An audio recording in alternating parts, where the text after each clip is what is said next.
Queridos amigos, iniciamos nuestro programa Ñande Yarañe en el día de hoy. Y antes imploramos la presencia del Señor que abra nuestras mentes, nuestros corazones y entendamos su voluntad de nuestra vida. Rezamos en primer lugar por nuestros gobernantes, electos por el pueblo, por la gente, para responder a las necesidades de la comunidad.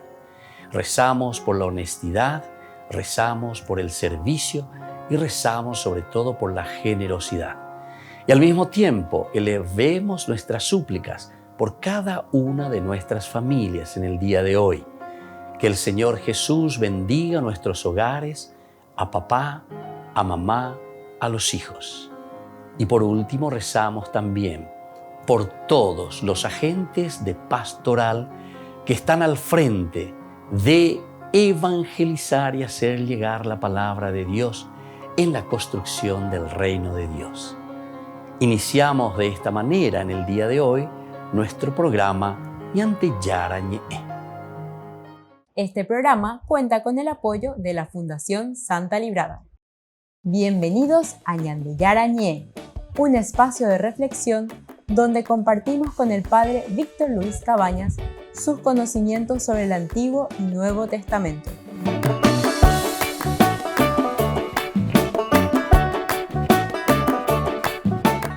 Comercial San Cayetano patrocina este espacio de evangelización.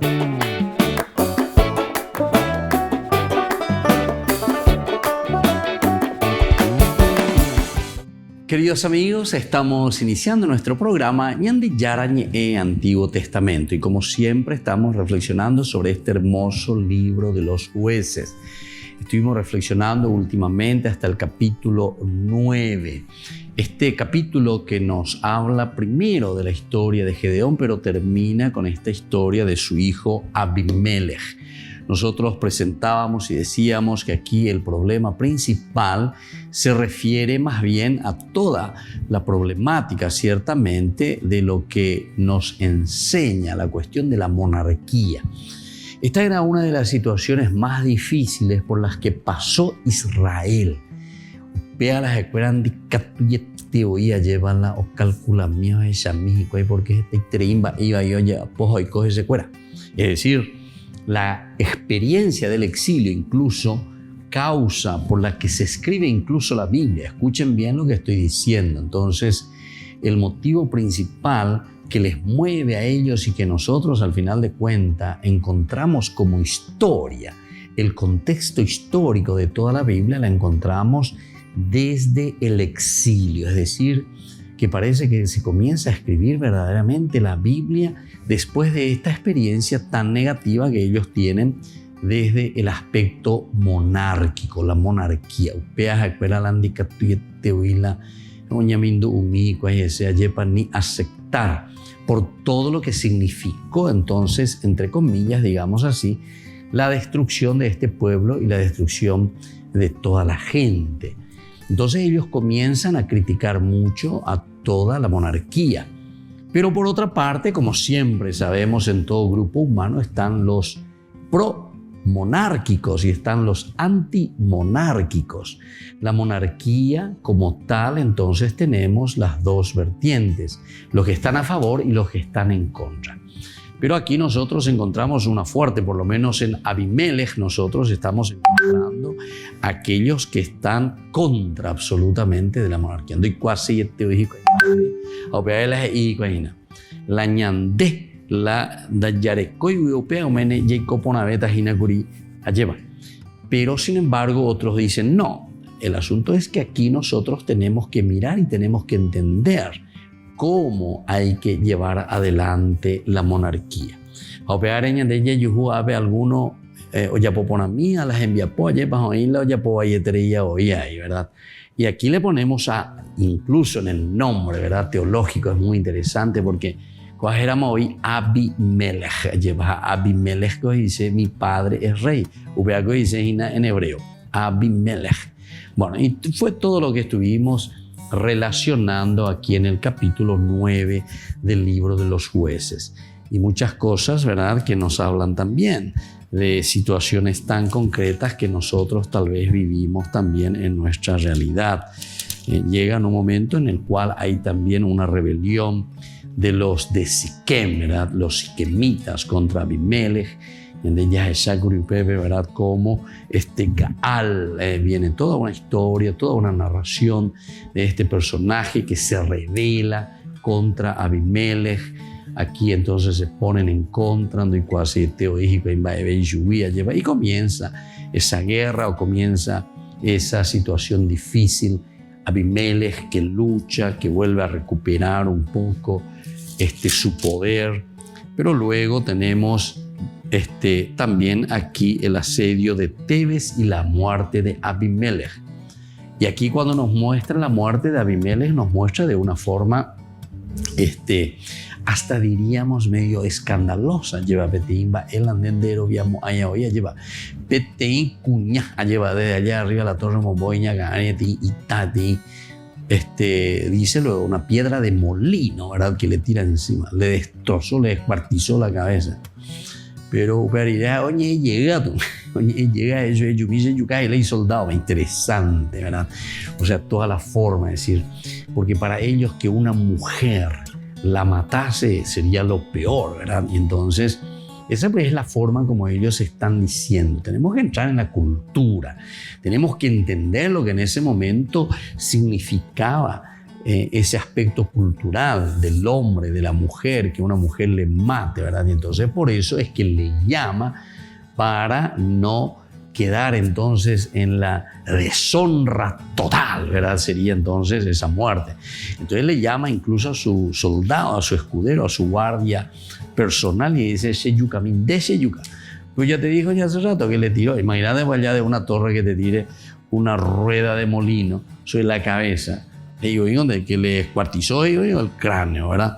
Pero después de eso enseguida te corrige otra vez y dice que le llama a su guardia, a su soldado, para que le mate con la espada. Dice, la cerraron por dentro y se subieron a la parte más alta de la torre, o sea, se subieron esa gente. Abimelech se adelantó para atacar la torre y llegó hasta la puerta con la intención de prenderle fuego.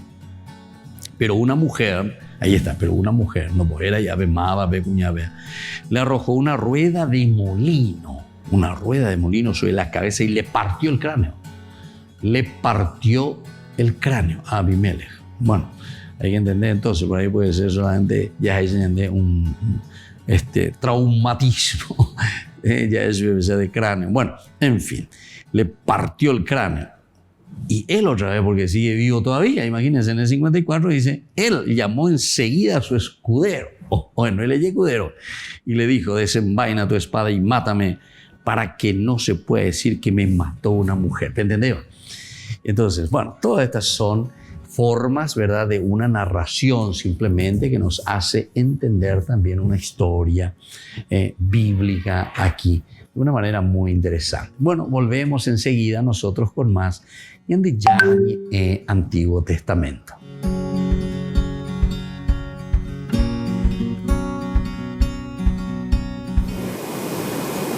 Para Putin, la invasión de Ucrania también tiene un motivo de fondo, aunque para expertos como Dimitrov, ese motivo tiene mucho peso.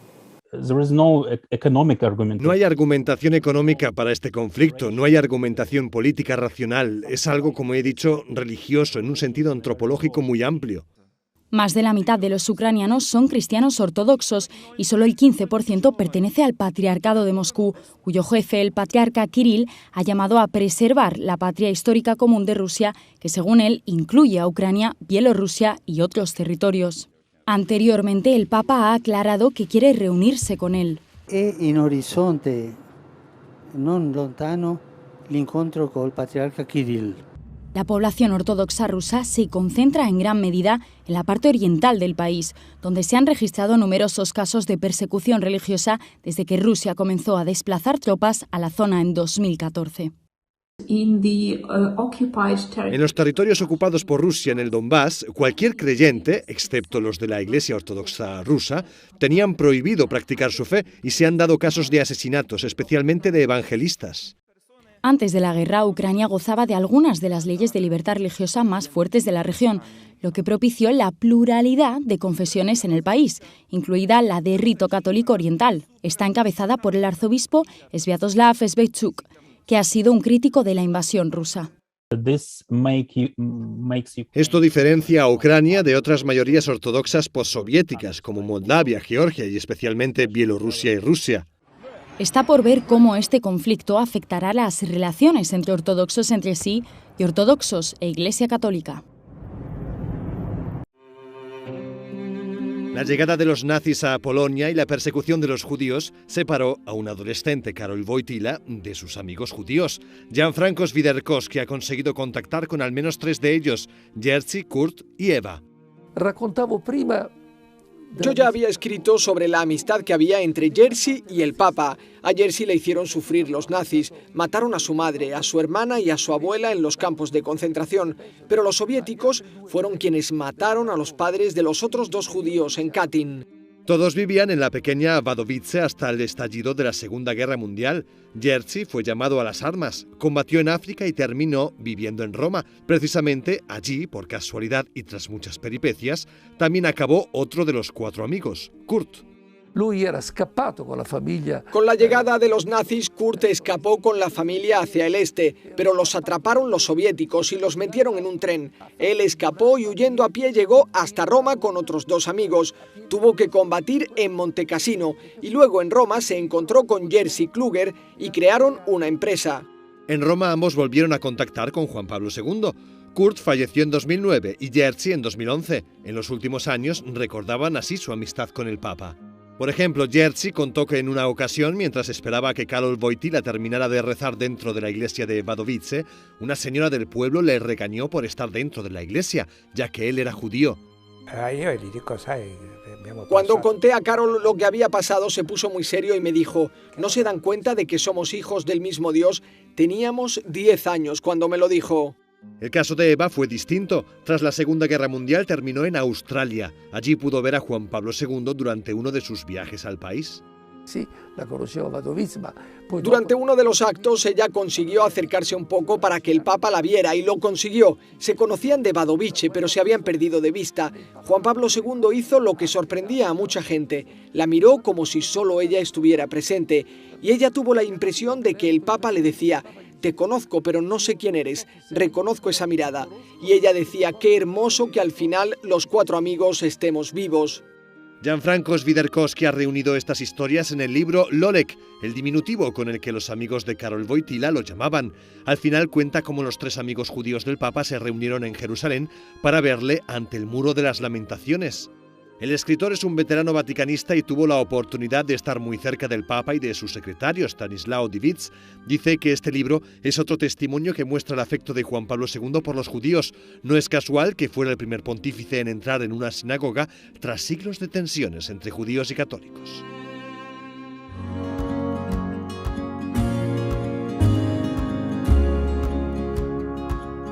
Niños, les invito a participar de nuestra catequesis de todos los días, Aprendiendo con Jesús. Desde las 18 horas nos encontramos por YouTube. No se olviden, queridos niños, que Jesús a través de su palabra nos enseña tantas cosas lindas. Y ustedes no se olviden de suscribirse y de activar la campanita. Nos vemos allí, queridos niños. Aprendiendo con Jesús.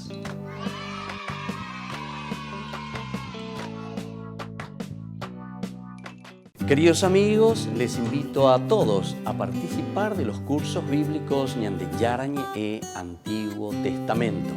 A través de YouTube, visite nuestra biblioteca virtual Ñande Yarañe Antiguo Testamento. Y les invito a todos a suscribirse y a activar la campanita. Nos vemos allí. Ñande Yarañe Antiguo Testamento.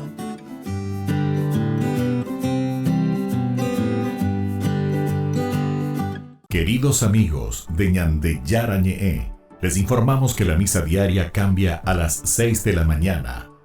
Todos están invitados a participar a través de los medios de comunicación. Les invito a participar de nuestro programa Jóvenes para los Jóvenes en Familia. Nos encontramos todos los domingos a las 15 horas por YouTube. Allí participamos y encontramos a jóvenes venidos de distintas latitudes de nuestro país con sus ideales, con sus proyectos, con sus actividades, con sus esperanzas y principalmente con sus testimonios de vida.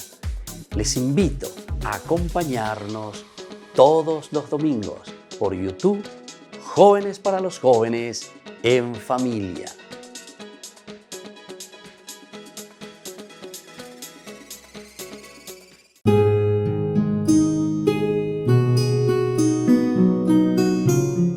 Dogmas sobre las últimas cosas. La muerte y su origen. La muerte en el actual orden de salvación es consecuencia primitiva del pecado. El cielo, el paraíso. Las almas de los justos que en el instante de su muerte se encuentran libres de toda culpa y pena de pecado, entran directamente en el cielo. El infierno. El infierno es una posibilidad gracias a nuestra libertad. Dios nos hizo libres para amarlo o también para rechazarlo. Ahora, si el cielo puede ser representado como un gran tamiz donde todos viven en plena comunión con Él, entre sí y con Dios, el infierno puede ser visto también como una soledad, una división, ausencia del amor, y esto genera y mantiene siempre esa vida de angustia, de infierno. Ahora, se debe pensar que la voluntad de Dios es la vida y no la muerte de quien realmente ama y busca a Dios. Jesús vino para salvar y no para condenar. En el límite, Dios no condena a nadie al infierno. Es nuestra opción fundamental que va a ser formada a lo largo de toda la vida por nuestros pensamientos, nuestros actos, nuestras omisiones. Y esto es lo que confirma o no el deseo de estar con Dios para siempre. De cualquier forma, no se puede usar el infierno para convencer a las personas a creer en Dios o a vivir la fe. Esto favorecería la creación de una religiosidad infantil y puramente exterior. Se debe privilegiar el amor y no el temor. Solo el amor mueve los corazones y nos hace adorar a Dios y amar al prójimo en espíritu y vida. El purgatorio. Las almas de los justos, que en el instante de la muerte están agravadas por pecados veniales o por penas temporales debidas al pecado, van al purgatorio. El purgatorio es estado de purgar, es decir, de purificación. El fin del mundo y la segunda venida de Cristo. En el fin del mundo, Cristo, rodeado de majestad, vendrá de nuevo para juzgar a todos los hombres. La resurrección de los muertos en el último día. A los que creen en Jesús y comen de su cuerpo y beben de su sangre, el Señor les promete la resurrección. El juicio universal. Cristo, después de su regreso, juzgará a todos los hombres. Esto lo leemos en Mateo 25:31, también lo leemos en Hechos de los Apóstoles, capítulo 17:31. Soy el Padre Víctor Luis Cabañas. Nos vemos a través de nuestras redes, Facebook, Instagram, YouTube. Y no se olviden de activar la campanita. Nos vemos allí.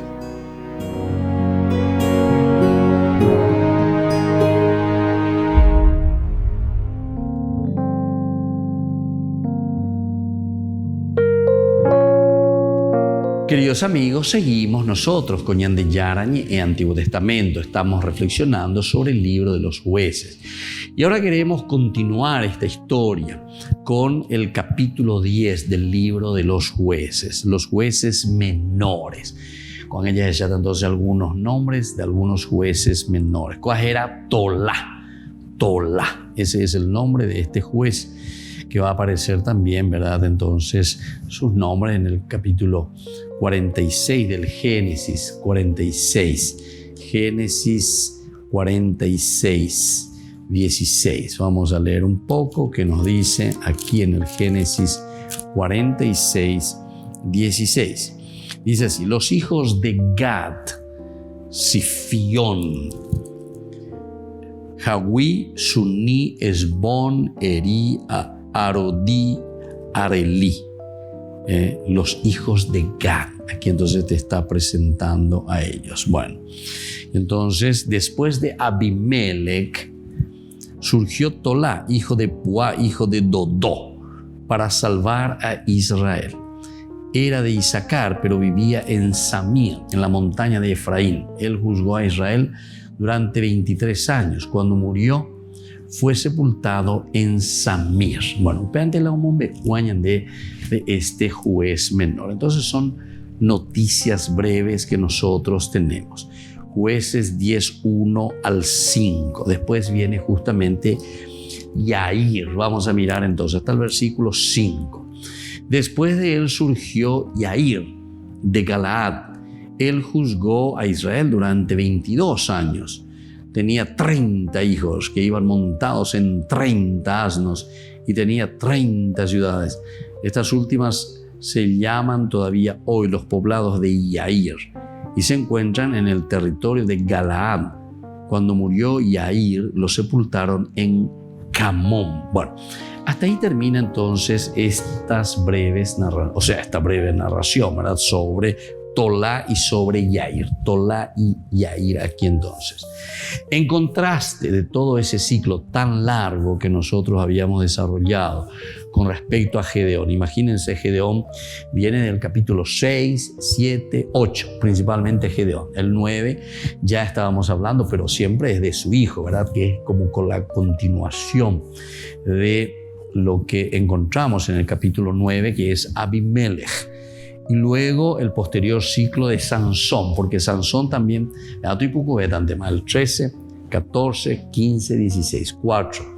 El otro era 6, 7, 8, 9, 4 capítulos también, entrando un poco a Abimelech.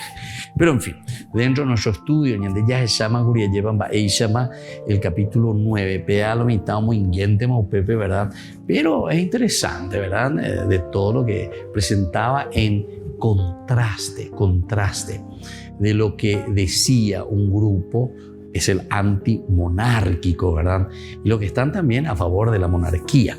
Fíjense los que estaban a favor de la monarquía. En el capítulo 8 nosotros habíamos escuchado que le decía, bueno, por favor, vos vas a reinar, vas a reinar sobre nosotros, ¿verdad? Y queremos que vos estés entonces al frente, ¿verdad? Al frente de nuestro pueblo. Reinarás tú, luego tu hijo.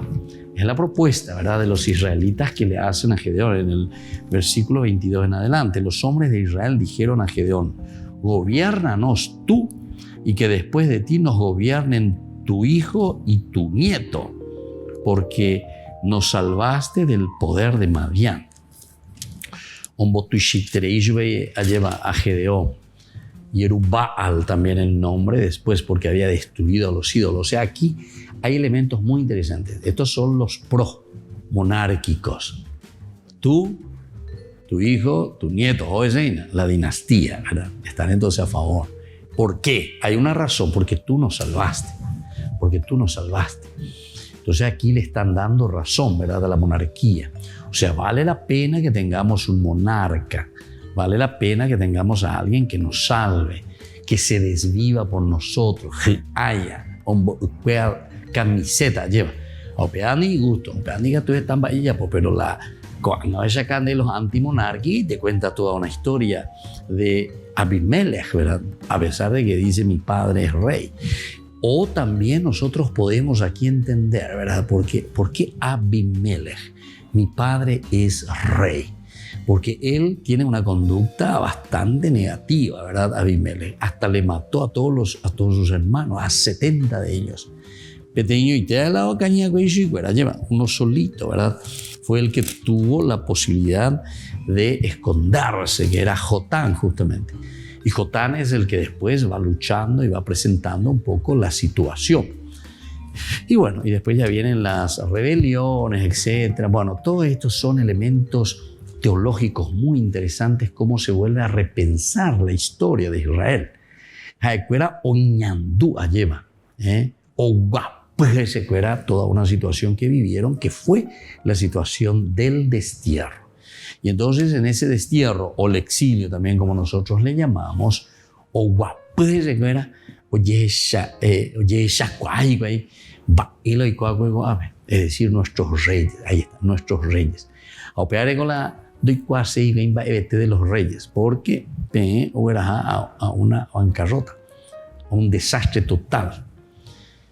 Entonces, ante esta situación, prefieren volver a otras cosas. Sin embargo, como decíamos, había una corriente también a favor de la monarquía. Bueno, seguimos un poquitito más, los capítulos 10 y 12 desgranan 5 breves noticias sobre Tola y Yair, que acabamos de leer. La historia de Tola y de Yair. Son historias muy breves, historias que simplemente nos cuentan y nos dicen, ¿verdad?, quiénes son estos personajes. Después vamos a tener, ya en el capítulo 12, del 8 a 10, a Ibzán. 12, del 8 al 10. Dice, después de Jefté, allá Jefté Irema, juzgó a Israel Ibzán, que era de Belén. Tenía 30 hijos y 30 hijas. Él casó a sus hijas con extranjeros y trajo 30 mujeres extranjeras para sus hijos. Fue juez en Israel durante 7 años. Cuando Ibzán murió, lo sepultaron en Belén. Bueno, esta es la historia entonces de este otro juez menor, Ibzán. Tolá, Yair, Ibzán, Elom. Este va del 11 al 12. Después de él, o sea, después de Ibzán, juzgó a Israel Elón, que era de Zabulón. Fue jefe en Israel durante 10 años. 10 años. Cuando murió Elón, el Zabulonita, lo sepultaron en Ayalón, en territorio de Zabulón. Estas son las informaciones así, muy cortitas, ¿verdad?, que van dando. Ese es Elón. Luego tenemos a Abdón. De Abdón hablamos del capítulo 12, siempre del 13 al 15. Volvemos enseguida con más Ñande Yarañe en Antiguo Testamento.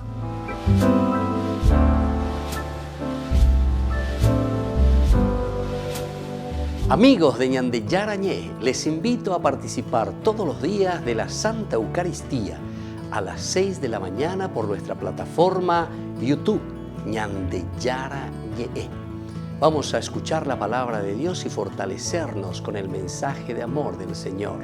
Vamos a renovar nuestra vida y sobre todo vamos a caminar con el cuerpo y la sangre de Jesús que nos alimenta. Les invito a suscribirse y a activar la campanita. Ñande Yarañe YouTube.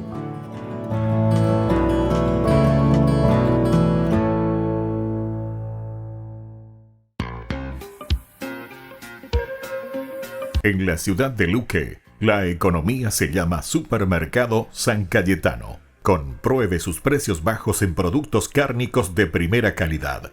Panificados, verduras, vegetales, frutas, artículos de bazar, ferretería, ropería. Supermercado San Cayetano. Humaitá 168, Casi Capitán Vado, ciudad de Luque.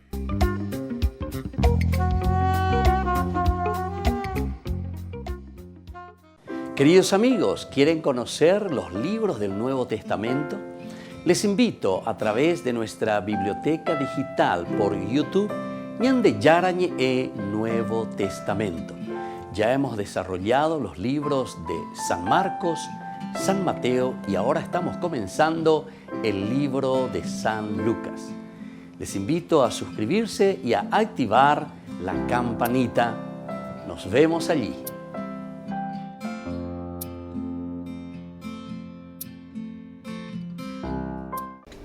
Les invito a formar parte de la Fundación Ñandeyara Ñe'e. Con su aporte nos está ayudando a la evangelización de las familias. Sus aportes lo pueden hacer a través de Giros Tigo y también a través de la cuenta de la Fundación Ñandeyara Ñe'e. Que el Señor Jesús les bendiga y multiplique su generosidad.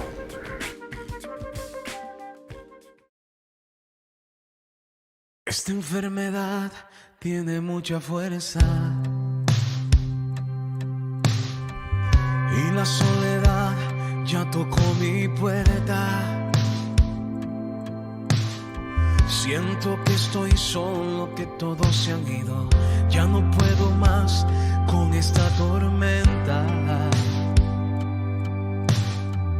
Pero estoy confiado porque tengo fe. Fe que me acompaña, con la que venceré. La fe de María, la fe de Abraham, la que me levanta y me hace gritar y cantar que tú eres más fuerte que mi enfermedad, mucho más fuerte. Y aunque no hayan salidas, y aunque me duela la vida, tú eres más fuerte,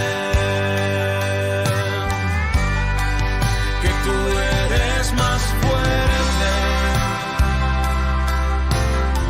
que mi enfermedad, mucho más fuerte. En las tempestades y en mi soledad, tú eres más fuerte. Pero estoy confiado porque tengo fe. Fe que me acompaña, con la que venceré. La fe que me ayuda para conquistar, para mil barreras poder derribar y cantar que tú eres más fuerte que mi enfermedad, mucho más fuerte.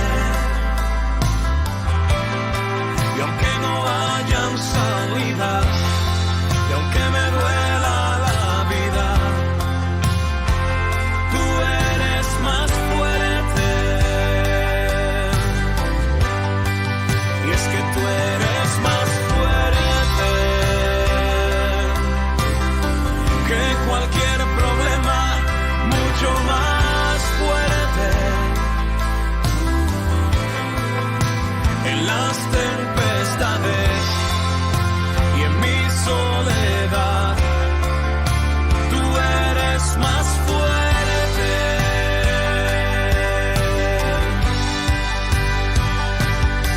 Y es que tú me enseñaste a no tener miedo, a confiar en ti, Jesús.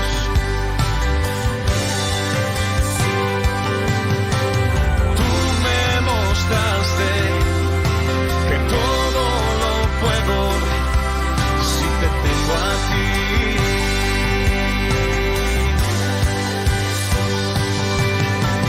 Tú te entregaste en una cruz, moriste por mí.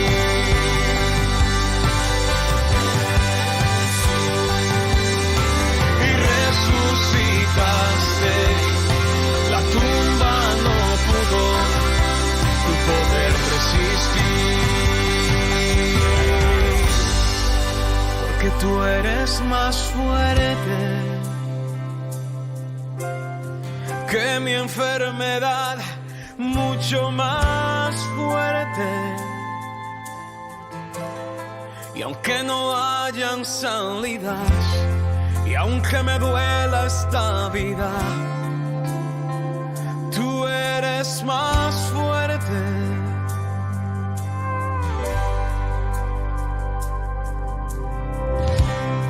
Dice la palabra de Dios en Isaías 41:10. Así que no temas porque yo estoy contigo. No te angusties porque yo soy tu Dios. Te fortaleceré y te ayudaré. Te sostendré con mi diestra victoriosa. Definitivamente, tú eres más fuerte.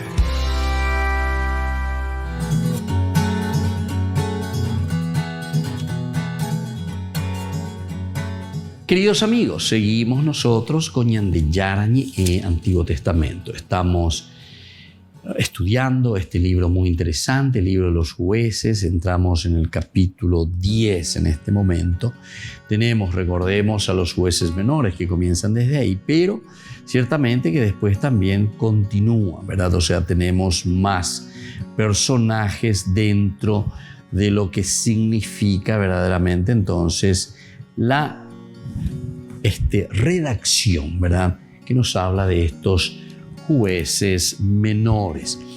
Nosotros en el capítulo 10 vamos a entrar ahora y vamos a ver un poco la guerra de los amonitas contra Israel. Aquí también entonces tenemos otro de los elementos importantes que dentro de la historia de Israel sucede, ¿verdad? Y en este caso contra amonitas, imagínense. Los israelitas volvieron a hacer lo que es malo a los ojos del Señor, sirviendo a los Baales y a los Astartés, a los dioses de Arán, de Sidón y de Moab, y a los dioses de los amonitas y de los filisteos. Así abandonaron al Señor y dejaron de servirlo. Entonces la ira del Señor se encendió contra Israel y él los entregó en manos de los filisteos y de los amonitas. A partir de ese momento, los amonitas oprimieron duramente a los israelitas que vivían al otro lado del Jordán, en el país de los amorreos, de Galaad. La opresión duró 18 años. Además, los amonitas cruzaron el Jordán para atacar también a Judá, a Benjamín y a la casa de Efraín. Israel se encontró así en un grave aprieto. Bueno, aquí entonces como que se les viene encima, ¿verdad? O sea, en esa situación en que se están encontrando también rodeados. Y va a venir esta guerra, se les viene la guerra de los amonitas contra Israel.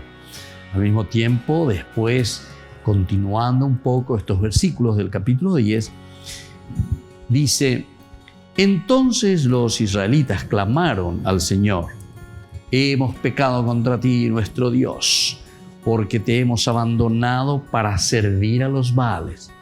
Interesante, ¿verdad? Como siempre estamos volviendo la cuestión temática, que es la cuestión idolátrica siempre. Ellos, cuando buscan razones sobre las causas, el porqué de las cosas, buscan y buscan y buscan y miran y ven hasta encontrar que verdaderamente en el fondo nos hemos olvidado de Dios. Apego pesha tamanteo y ayema. Angaite bego pesha. Landendere sarai no veñan de yarwi catuete con ambae ahí con oiko. Pero no como una cuestión mágica, como que Dios entonces te castiga, ¿verdad? Porque están ahí la pesha ella. Se hoy venían de ya, entonces venían de ya, hoy posición ya se castiga. En realidad, la misericordia y el amor de Dios es tan grande que es lo contrario, ¿verdad? Porque es un Dios ciertamente en Brasil en día. Oye, en Brasil porque eres penaese, oye, en Brasil porque vos te consideras autónomo, porque se ayapota la sella poseace, aikota se acana en síntesis, ¿verdad? Y sin embargo, aquí te está presentando y te está diciendo: no, atención, Dios no te castiga en esa forma, sino que esa es consecuencia de tu mala acción. Dios lo que está haciendo, oye, muy pendiente no debe llevar a ella de, bueno, mi hijo, tenés que buscar la justicia. Peisa, diga tú, ahí la llamamos un burro. Pero ñande, entonces, porque ñande yara coge y pama ñande. Ñande yara coge ñande no debe a ñande va, ese pa ñande ya poba na ba, para ñande ya poba. Y sin embargo, no lo hacemos. Seguimos en nuestro mundo y seguimos en nuestra vida, ¿verdad? Y entonces, por eso aquí este arrepentimiento de los israelitas, diciendo, hemos clamado al Señor. Hemos pecado contra ti, pero nuestro Dios, ¿verdad? Para vivir prácticamente sirviendo, ¿verdad? A los Baales. O sea, mi Dios es un Dios celoso. Entonces, uno tiene que entender bien hacia dónde está apuntando, ¿verdad? O sea, mi Dios es un Dios celoso, que es rico en misericordia, pero también es lento, muy bien, lento y nos recibe para perdonar. Pero nosotros tenemos que estar, ¿verdad? Nosotros tenemos que dar los pasos, porque diga tu ahí lleva diga tu ahí ya güero guata lleva peñande yara oyerure hay señande. Bueno, pero estábamos diciendo, estos son los contrastes que existen. Cuando ella cañande lleva estos que son héroes pero máximos, ¿verdad? Mitushar, Gedeón, Sansón. De esto se habla mucho. Se habla también del capítulo 3, ¿se acuerdan? Esto más o menos te van narrando algunas historias, pero a mí ya le colé poco es importante. Ahora después también vamos a hablar, por ejemplo, de Jefté en el capítulo 11. Aquí entran entonces algunos grandes personajes. Abdón, decíamos, del capítulo 12, versículo 13 en adelante. Abdón.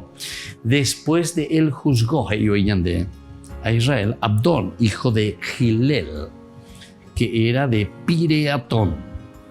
Tenía 40 hijos y 30 nietos, que iba montando en 70 asnos.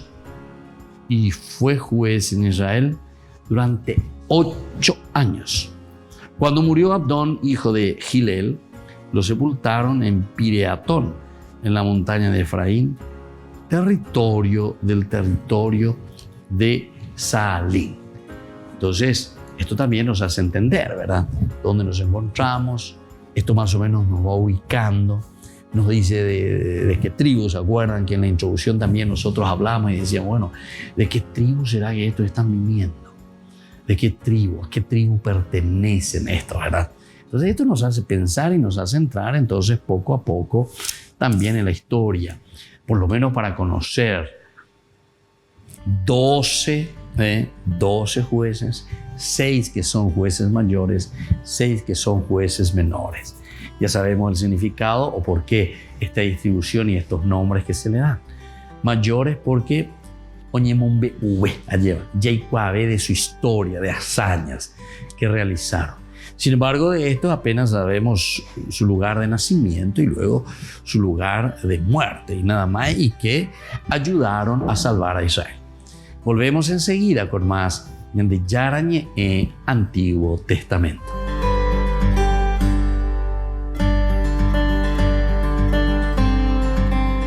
Les invito a participar de nuestro programa Jóvenes para los Jóvenes en Familia. Nos encontramos todos los domingos a las 15 horas por YouTube.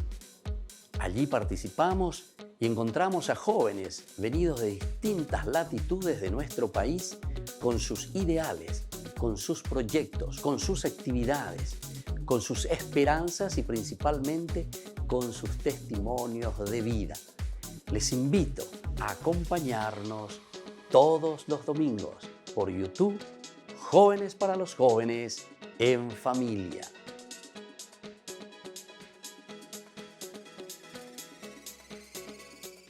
Niños, les invito a participar de nuestra catequesis de todos los días, Aprendiendo con Jesús.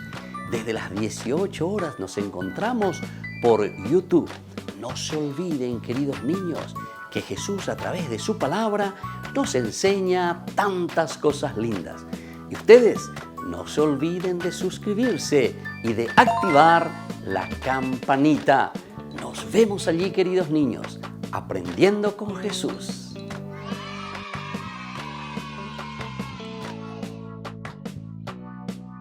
Queridos amigos de Ñande Yarañe, les informamos que la misa diaria cambia a las 6 de la mañana. Todos están invitados a participar a través de los medios de comunicación. Queridos amigos, les invito a todos a participar de los cursos bíblicos Ñande Yarañe Antiguo Testamento. A través de YouTube, visite nuestra biblioteca virtual Ñande Yarañe Antiguo Testamento. Y les invito a todos a suscribirse y a activar la campanita. Nos vemos allí, Ñande Yarañe Antiguo Testamento.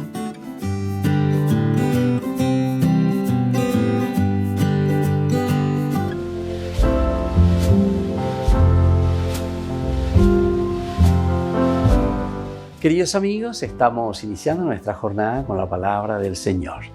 Y hoy tenemos al profeta Isaías. Estamos en el capítulo 55, del 10 al 11. Así dice el Señor: como bajan la lluvia y la nieve del cielo y no vuelven allá, sino después de empapar la tierra, de fecundarla y hacerla germinar, para que dé semilla al sembrador y pan al que come. Así será mi palabra que sale de mi boca. No volverá a mí vacía, sino que hará mi voluntad y cumplirá mi encargo. Palabra de Dios. Gloria a ti, Señor Jesús. Queridos hermanos, qué hermosa esta lectura que nos está proponiendo el profeta Isaías.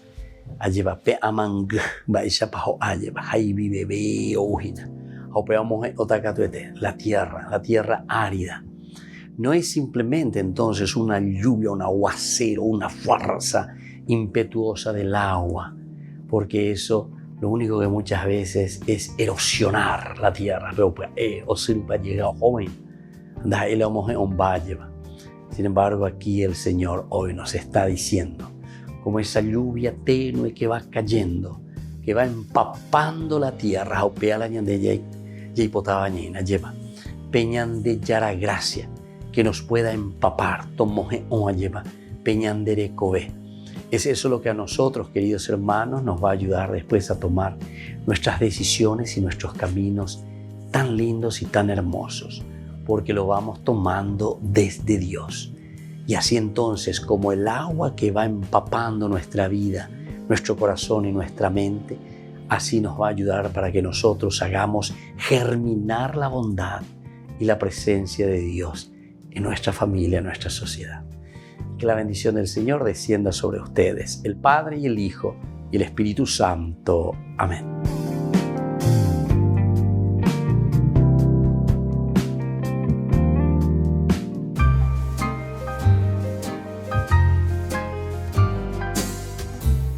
Hablemos sobre el dinero. ¿Realmente necesitamos dinero nosotros? Ciertamente que todos necesitamos dinero para cubrir los gastos diarios, todo lo que conlleva nuestra vida, todo lo que conlleva nuestra rutina. Pero, ¿cómo vemos esas necesidades en relación con nosotros, con las personas y también con aquellos que necesitan? ¿Qué tanto nos preocupamos también nosotros por adquirir dinero en el día a día? Si nos preocupamos más por el dinero que por el gozo de vivir incluso. Porque algunos consiguen mucho dinero, pero después están más preocupados en acumular, en guardarlos, pero al final de cuentas tampoco lo ponen al servicio ni de su propia vida ni de la comunidad. Ahora nos preguntamos, ¿Jesús está en contra del dinero?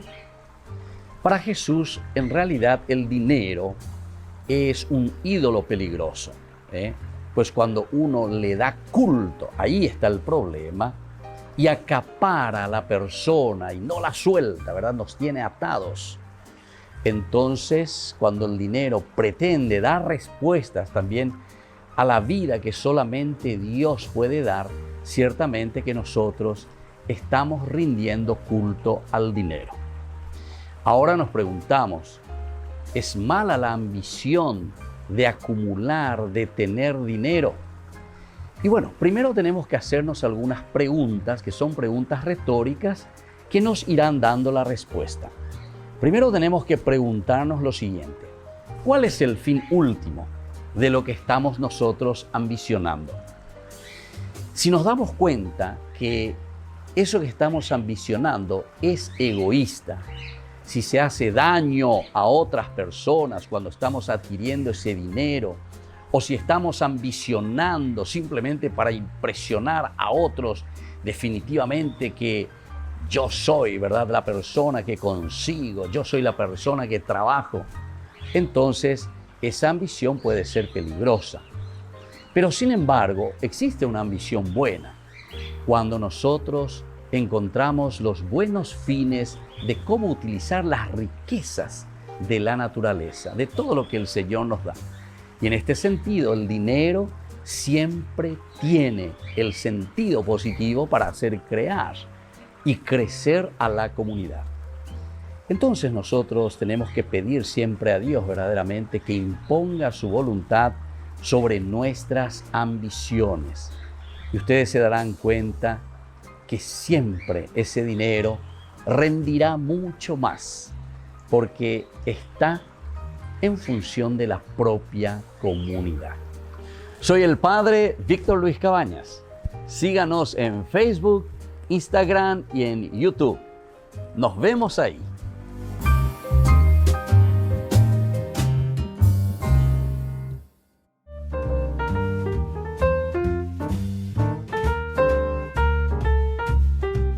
Queridos amigos, seguimos con Ñande Yarañe Antiguo Testamento y estamos reflexionando el libro de los jueces. Y al reflexionar el libro de los jueces también nos estamos metiendo, ¿verdad?, en esta historia tan interesante.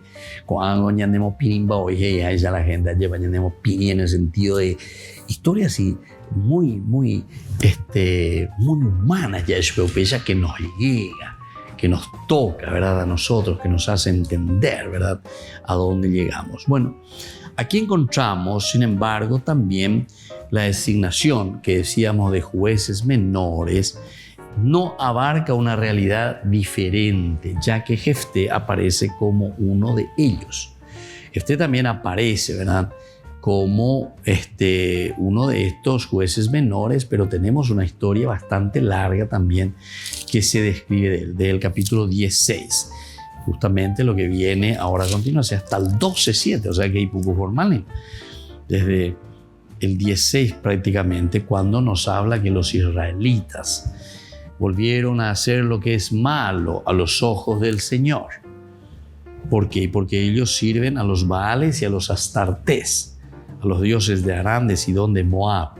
Este es el leitmotiv, ¿verdad? O sea, una repetición continua que encontramos en el autor sagrado. Porque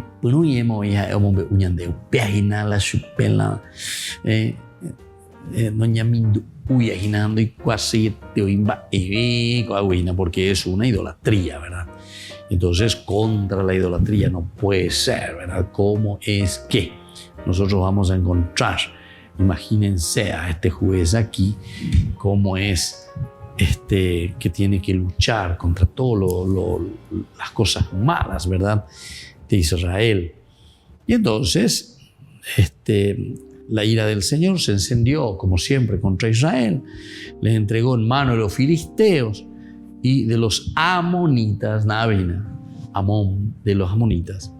A partir de ese momento, los amonitas oprimieron duramente a los israelitas que vivían al otro lado del Jordán, en el país de los amorreos. La presión duró entonces 18 años. La presión, la opresión. Además, los amonitas cruzaron el Jordán para atacar también a Judá, a Benjamín y a la casa de Efraín. Israel se encontró así en un grave aprieto. Hasta ahí te muestra entonces, ¿verdad? Entonces, cómo tenemos que ir leyendo. Entonces, calificados todos ellos de jueces menores. Sin embargo, esta designación no abarca una realidad diferente, porque él entra aquí dentro, pero que a pesar de aparecer como uno de ellos, Jefté ciertamente que te habla mucho más. De Jefté tenemos más informaciones. De Jefté tenemos estos que aparecen a una realidad nueva. Ahora, esta lista que nosotros tenemos, 12 jueces mayores, 12 jueces menores, sin duda pertenece a un documento fragmentario. Un documento fragmentario, entonces formas independientes, y retomado por el redactor del libro en razón de la pertenencia tribal de los diferentes personajes que tenemos aquí, de los diferentes personajes, ¿verdad? Entonces vamos a ver un poco qué va a suceder. Isaacar, por ejemplo, para Tolá, aunque la acción se sitúa en la montaña de Efraín. Entonces aquí hay casi como 3 lugarcitos, ¿verdad? Entonces, Isaacar para Tolá, Manasés en Galaad para Yair, Manasés en Yair, Zabulón para Ibsán, no confundir, en Belén de Zabulón. No confundir entonces Belén de Zabulón. Zabulón está allá. Ahora, Josué, el capítulo 19-15, con la ciudad homónima de Judá. De nuevo, Zabulón para Elón y Efraín entonces también para Abdón. Pireatón, cerca de Nablus. Así el libro construye la ficción de un periodo de jueces durante el cual se unifican las tribus de Israel a través de la acción de jefes carismáticos, surgidos a causa de una de ellas. Sin embargo, mirando más de cerca, el espacio circunscrito queda demasiado reducido. Esta situación, ¿verdad?, queda muy reducida, ¿verdad? Sin embargo, mirando más, el espacio circunscrito queda demasiado reducido. Y dejando aparte Galaad, no abarca más que la parte oriental de la llanura de Yisrael y la montaña que lo rodea.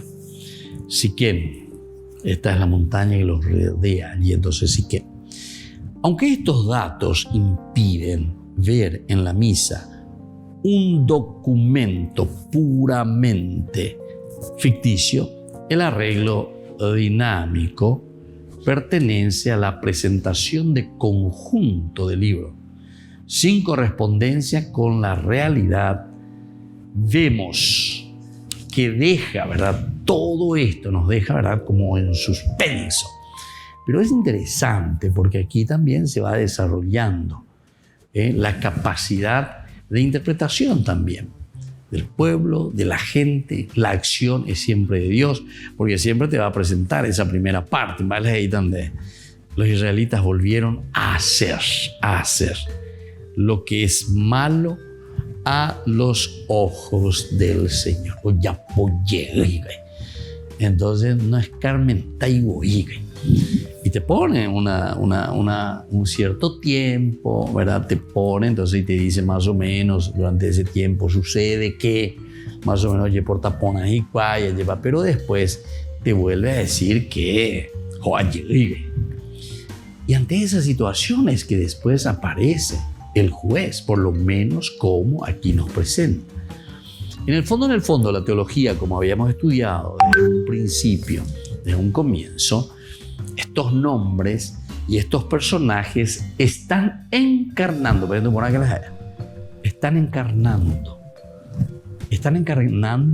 a la misma acción de Dios en sus designios. Es decir, va él a calcular, va él ya posea, lleva a coanga de ya esa, oye ya popaitejina peñan de yara, o calculas a huella, peñan de yara y potaba de cuella, peñan de yara o joja bequerí. Bueno, esto es importante entonces que tengamos en consideración, que tengamos en cuenta, porque aquí nos dice, nos narra, nos va mostrando todos los elementos fundamentales y esenciales, ¿verdad?, de lo que significa para nosotros también este mismo libro, cómo le presenta a cada uno de los jueces. Los jueces menores y los jueces mayores, pero siempre entonces cada uno con una misión específica. Bueno, y todo esto es lo que iremos hablando nosotros y vamos a ir conociendo cada vez más a cada uno de estos personajes. Son muy interesantes. Ya hay cuavas y la verdad toda una parte con Ana, con otro fuera y los menores en realidad no es que vamos a poder conocer demasiado, ¿verdad? Pero siempre algo está con nosotros, algo que lo relaciona con toda esta historia de salvación. Y bueno, queridos amigos, me despido de ustedes por el día de hoy. Vamos a seguir con nuestro curso bíblico. Que Dios les bendiga a todos. El Padre y el Hijo y el Espíritu Santo. Amén. Y hasta la próxima con más ñande yarañi Antiguo Testamento.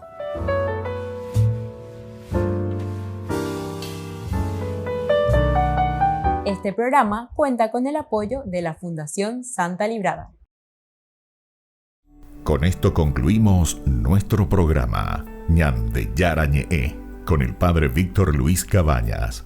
Les invitamos a todos a seguirnos todos los días por los medios de comunicación y también en nuestras redes sociales, Facebook, Instagram, YouTube. Que Dios los bendiga y proteja.